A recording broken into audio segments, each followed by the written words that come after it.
வணக்கம். Welcome to star police academy.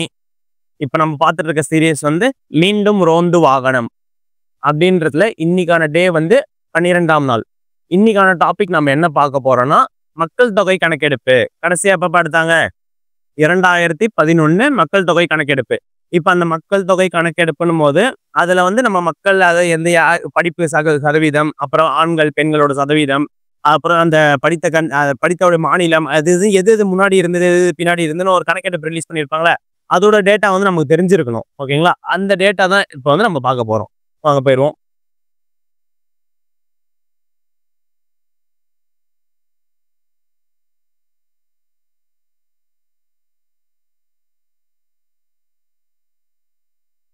மக்கள் தொகை கணக்கெடுப்பு 2011. ஓகேங்களா? இப்ப இந்தியாவுல முதலா மக்கள் தொகை கணக்கெடுப்பு அப்படின்றத ஒன்னத்தை ஸ்டார்ட் பண்ணது அப்படின்னு எந்த ஆண்டுன்னு பார்க்கும்போது 1872 நடைபெற்றது. ஓகேங்களா? அப்ப வந்து இந்தியாவுல முதல் மக்கள் தொகை கணக்கெடுப்புன்னு கேட்கும் போது நமக்கு எப்ப ஞாபகம் வரணும்னா 1872 வந்து ஞாபகம் வந்துடணும். நெக்ஸ்ட் வந்து பார்த்தோம்னா முழுமையான மக்கள், அதாவது முழுமையான முதல் மக்கள் தொகை கணக்கெடுப்பு எப்ப ஆரம்பிச்சாங்கன்னா 1881. ஒன்னும் இல்ல, ஈஸியா ஞாபகம் வச்சுக்கோங்க. இப்ப முதல் மக்கள் தொகைனா என்ன கொடுத்துருக்காங்க? 1872. அப்படியே கூட ஒரு 10 ஆட் பண்ணா 1882. கூட ஒன்னு மைனஸ் பண்ணா 1881. அப்ப முழுமையான மக்கள் தொகை அப்படின்னு கேட்டாங்கன்னா 1881. முதல் மக்கள் தொகை அப்படின்னு கேட்டாங்கன்னா 1872 அப்படின்றத நமக்கு ஞாபகம் வரணும். அடுத்து பார்த்தோம்னா நாட்டின் 15வது மக்கள் தொகை கணக்கெடுப்பு. நாட்டின் 15வது மக்கள் தொகை கணக்கெடுப்பு 2011ஆம் ஆண்டு நடைபெற்றது. இப்ப கடைசியும் பார்த்தோம்னா அப்ப இது எப்படின்னு கேட்கலாம்? இந்தியாவில் கடைசி மக்கள் தொகை எடுக்கப்பட்ட ஆண்டுன்னு கேட்கலாம்ல. அப்ப கடைசி மக்கள் தொகை ஆண்டு அப்படின்னும் போதும் 15ஆம் மக்கள் தொகை அப்படின்னு கேட்கறாங்கன்னா 2011ன்றதும் நமக்கு ஞாபகம் வந்துடணும். ஓகேங்களா? அடுத்தது சுதந்திர இந்தியாவின் முதல் மக்கள் தொகை கணக்கெடுப்பு 1951ஆம் ஆண்டு நடைபெற்றது. இப்ப கேட்பாங்க சுதந்திர இந்தியா, அது வந்து நம்ம என்னன்னு பார்த்தோம்? இந்தியாவோட முதல் மக்கள் தொகை கணக்கெடுப்பு எப்பன்னு பார்த்தோம்? 1872. ஓகேங்களா? முதல் முழுமையான மக்கள் தொகை கணக்கெடுப்பு எப்பன்னு பார்த்தோம்? 1881. இப்ப இதை பார்த்தோம்னா சுதந்திர இந்தியா, நம்ம இந்தியா வந்து ஃப்ரீடம் ஆகுச்சுல 1947க்கு அப்புறம். அப்ப அந்த சுதந்திர இந்தியாவோட கணக்கெடுப்பு அதுக்கப்புறம் எப்ப எடுத்தாங்கன்னு பார்த்தோம்னா 1951 எடுத்திருப்பாங்க. ஓகேங்களா? நெக்ஸ்ட் மக்கள் தொகை பற்றிய படிப்பு மக்களியல் அப்படின்னு சொல்றாங்க. மக்களியல் அப்படின்னு ஆங்கிலத்துல பார்த்தோம்னா டிமோகிராஃபி அப்படின்னு சொல்றாங்க. அப்ப மக்கள் தொகை பற்றிய படிப்பு அப்படின்னு சொல்றாங்க பார்த்தோம்னா டிமோகிராஃபி, அப்படி இல்ல மக்களியல். அடுத்தது 1948 சென்சஸ் சட்டத்தின் அடிப்படையில் மக்கள் தொகை கணக்கெடுப்பு சட்ட அங்கீகாரம் பெற்றுள்ளது. ஆக்சுவலா இந்த சென்சஸ் சட்டம் அடிப்படை இருக்குல்ல, இந்த சட்டத்துல என்ன சொல்றதுன்னா, நீங்க ஒரு சென்சஸ் எடுக்கிறீங்கன்னா அதுக்கான கரெக்டான வேல்யூ தான் நீங்க வந்து ப்ரொவைட் பண்ணணும். இப்ப நம்ம புக்ல எல்லாம் கூட நம்ம 2011 சென்சஸ்ன்னு படிக்கிறோம்ல, அப்ப அந்த டேட்டா வந்து ஒரு உண்மையா இருக்கணும்ல. அதுல வந்து ஒரு மாற்று டேட்டா ஏதாவது கொடுத்தாலுமே இல்ல ஏதாவது தப்பா இருந்தாலுமே இந்த ஆக்ட் மூலியமா அதை எடுத்தவங்களோ இல்ல சம்பந்தப்பட்ட ஆபீசரோ பனிஷ் பண்ண செய்வாங்க. ஓகேங்களா? அதுக்கான சட்டம் தான் இது. 1948ல சென்சஸ் சட்டத்தின் அடிப்படையில் வந்தது தான் இந்த சென்சஸ். ஓகேங்களா? ஓகே, இப்ப இந்தியாவை பத்தி நம்ம பார்த்துருவோம். இந்தியா வந்து இந்த 2011 பேஸ் பண்ணி நம்ம இந்தியா வந்து எதெல்லாம் முன்னாடி இருக்கும், எதெல்லாம் ரேங்க் எப்படி இருக்கு அப்படின்றத வந்து இந்த சென்சஸ் உடைய கிளாஸ் மூலியமா நம்ம பார்த்துடலாம். இப்ப இந்தியாவுல எழுத்தறிவு விகிதம், அதாவது இதை படிக்க தெரிந்தவர்கள், எழுத தெரிந்தவர்கள் அப்படின்னு பார்ப்போம்ல, அப்படின்னு பார்க்கும்போது ஒட்டுமொத்த இந்தியாவுமே பார்த்தா எத்தனை சதவீதம் பார்த்தோம்னா 74.04%. 74.04% பார்த்தோம்னா நம்ம இந்தியாவுடைய எழுத்தறிவு விகிதம். அதுலயே பாத்தீங்கன்னா ஆண்கள் பார்த்தோம்னா 82.14% வந்து ஆண்களா இருக்காங்க. மீதி பாருங்க 65.46% தான் பெண்கள்.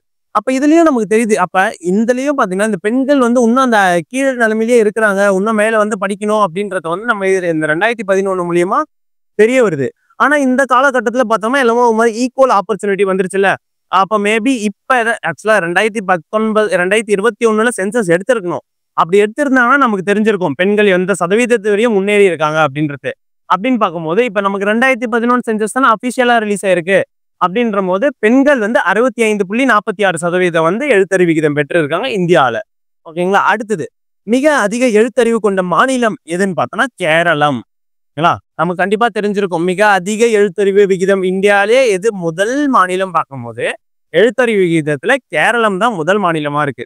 நெக்ஸ்ட் மிக குறைந்த எழுத்தறிவு கொண்ட மாநிலம் எதுன்னு கேட்டாங்கன்னா பீகார். அதுவும் நமக்கு ஞாபகம் வரணும். பீகார் மாநிலம் தான் மிக குறைந்த எழுத்தறிவு விகிதம் கொண்ட மாநிலம். ஓகேங்களா? அடுத்தது பார்த்தோம்னா ஆண் பெண் விகிதம். நம்ம இந்தியாவில பாத்தீங்கன்னா இந்த ஆண் பெண் விகிதம் இருக்குல்ல, அதாவது இத்தனை ஆண்களுக்கு இத்தனை பெண்கள் தான் இருக்கிறாங்க அப்படின்றத பார்க்கும்போது நம்ம இந்தியாவில 940 பெண்கள் இருக்காங்கப்பா பர் 1000 மேல்ஸ்க்கு. ஓகேங்களா? அதுதான் வந்து 940 கொடுத்துருக்காங்க. அப்ப ஆண் பெண் விகிதம் நம்ம இந்தியாவோட சதவீதம் என்னன்னு பார்த்தோம்னா 940. மிக அதிக ஆண் பெண் விகிதம் கொண்ட மாநிலம் எதுன்னு கேட்டாங்கன்னா கேரளம். 1084 பெண்கள் இருக்காங்க 1000 ஆண்களுக்கு. இங்க வந்து 1000 ஆண்களுக்கு. அப்ப வந்து கேரளம் தான் எதுல இருக்கு? முதல் இடத்துல இருக்கு. 1084 பெண்கள் இருக்காங்க 1000 ஆண்களுக்கு.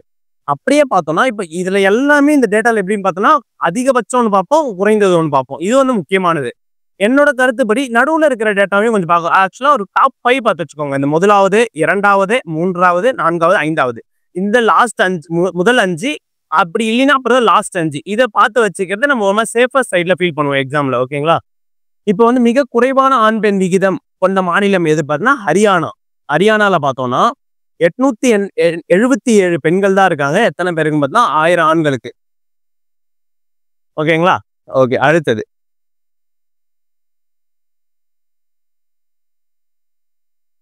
மக்கள் நெருக்கம். மக்கள் நெருக்கம் அப்படின்னா பாப்புலேஷன் டென்சிட்டின்னு சொல்லுவோம்ல, அதுதான். பாப்புலேஷன் டென்சிட்டின்றது பட்சத்துல என்ன சொல்றேன்னா இப்போ 1 கிலோமீட்டருக்கு எத்தனை மக்கள் வாழ்றாங்க அப்படின்றதான் இந்த மக்கள் நெருக்கம் சொல்லுது. 1 கிலோமீட்டர்ல எத்தனை மக்கள் வசிக்க முடியும், எத்தனை மக்கள் வந்து வசிக்கிறாங்க அப்படின்றதான் இந்த மக்கள் நெருக்கம். அப்படின்னு பார்க்கும்போது 382 மக்கள் 382 மக்கள் 1 கிலோமீட்டருக்கு வசிக்கிறது மிக அதிகம். நம்ம இந்தியாவில பார்க்கும்போது 1 கிலோமீட்டர்ல வந்து 382 மக்கள் வந்து வசிக்கிறாங்க அப்படின்றதுதான் மிக அதிகமான ஒரு தொகையாக யோசிப்பிடுறாங்க. அது எந்தெந்த மாநிலம் அப்படின்னு பார்த்தா டெல்லி 1, பீகார் 1. அப்ப வந்து டெல்லி, பீகார் இந்த 2 மாநிலத்துல வந்து 382 பேர் 1 கிலோமீட்டர் உள்ளேயே வந்து வசிச்சுட்டு இருக்காங்க அப்படின்றத இதை சொல்றாங்க. அடுத்தது மிக குறைந்த மக்கள் நெருக்கம் கொண்ட பகுதி எதுன்னு பார்த்தோன்னா அருணாச்சல பிரதேசம். அருணாச்சல பிரதேசத்துல பார்த்தோம்னா 1 கிலோமீட்டருக்கு வெறும் 17 ஆட்கள் தான் இருக்காங்க. வெறும் 17 நபர்கள் மட்டும் தான் வசிக்கிறாங்க. அப்ப பாருங்களேன் எவ்வளவு ஒரு நல்லா இருக்கும் பாருங்க. இங்க ஒரு வீடு இருக்குன்னா ரொம்ப தூரத்துல தான் இன்னொரு வீடு இருக்கும். 1 கிலோமீட்டருக்குனே பார்த்தீங்கன்னா வெறும் 17 நபர்கள் தான் இருக்கிறாங்களே. அப்ப குறைந்த மக்கள் அந்த அடர்த்தியும் பார்க்கும்போது அருணாச்சல பிரதேசம் ஞாபகம் வந்துடணும். ஓகேங்களா? நெக்ஸ்ட் மிக அதிக மக்கள் தொகை கொண்ட நாடு, அதாவது மாநிலம் எதுன்னு பார்க்கும்போது உத்தரப்பிரதேசம். உத்தரப்பிரதேசம்னா மிக அதிக மக்கள் தொகையை கொண்டது. இதை பேஸ் பண்ணி தான் இப்ப நம்ம இந்த அரசியல் அமைப்பு எல்லாம் படிப்போம். உத்தரப்பிரதேசத்துக்கு வந்து அதிக இடங்கள் அப்படின்லாம் படிப்போம்ல, அதுதான். இப்ப இங்க வந்து மக்கள் தொகை அதிகமா இருக்கிறதால இதுக்கேற்ற மாதிரி அந்த எம்எல்ஏ எம்பிக்கான ஓட்டு வந்து இன்க்ரீஸ் ஆகும். அதனால இந்த இடத்துல பார்த்தோம்னா அந்த உத்தரப்பிரதேசத்துல வந்து மக்கள் தொகை வந்து ரொம்ப அதிகமா இருக்கு அப்படின்றத வந்து சொல்றாங்க.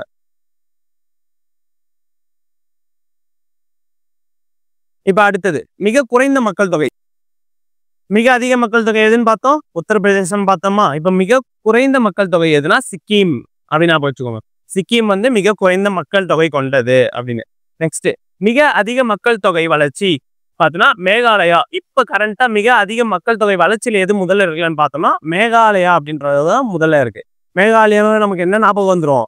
அந்த மழைப்பொழிவு ஞாபகம் வந்துடும்ல, அதுதான். இப்போ நம்ம படிக்கிறோம்னா ஒரு டாபிக் படிக்கும் போது அதுக்கான ரிலேட்டட் டேட்டாவஸ் வந்து நம்ம வந்து பக்கத்துலயோ அப்படின்னா நம்ம மைண்ட்லயோ ஸ்டோர் பண்ணி வச்சுக்கணும்.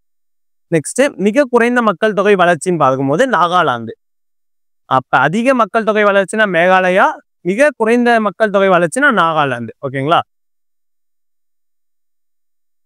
ஓகே கைஸ், இன்னைக்கான கிளாஸ் அவ்வளவுதான். மீண்டும் அடுத்த வகுப்புல பார்ப்போம். தேங்க்யூ.